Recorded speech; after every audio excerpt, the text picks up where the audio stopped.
आं बिजेपि आरो आरएसएस नि थाखाय कर'ना भाइरास सोर बुंदों आरो मानो बुंदों बेबादि गोख्रों बाथ्राखौ? नंगौ, बिजेपि आरो आरएसएस खौ थांखिनानै गोख्रों राव बुंदों कंग्रेसनि दैदेनगिरि दिग्विजय सिंहआ। दासान्दि बिजेपि आरो आरएसएस खौ गोख्रों रावजों सावरायगासिनो दिग्विजय सिंहआ। मख'नो गोनांदि बिजेपिनि दैदेनगिरि एबा मन्त्रि तुलसीराम सिलावटआ राज्य सभानि एमपि दिग्विजय सिंहखौ कर'ना भाइरास होननानै बुंदोंमोन। बेनि अनगायैबो दिग्विजय सिंहखौ चाइनायावसो जोनोम जानांगौमोन होनना गोख्रों बाथ्राजों सावरायदोंमोन। बेबादि बाथ्रानि फिनजाथायावनो दिग्विजय सिंहआ गावखौ बिजेपि आरो आरएसएसनि थाखाय कर'ना भाइरास होननानै बुङो।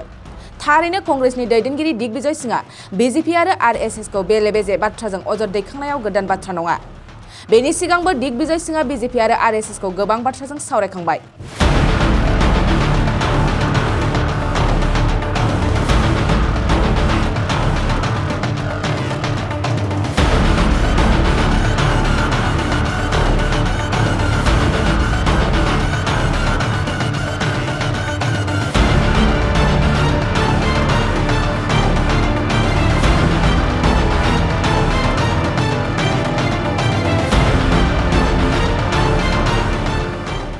गुन गोनां फरायसाफोरनिसिम मोनसे गोनां फोसावथाय।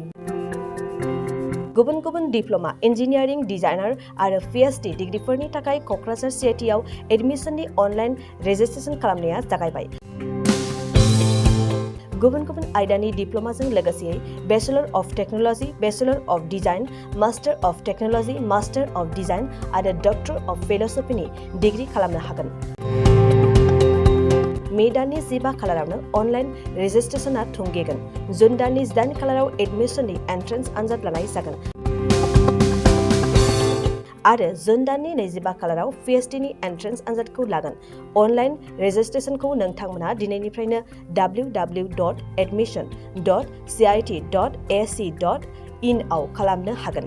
आबुं मिन्थिनो थाखाय 7086187124 जानबुं अनजिमायाव जगाजग खालामनो हागोन।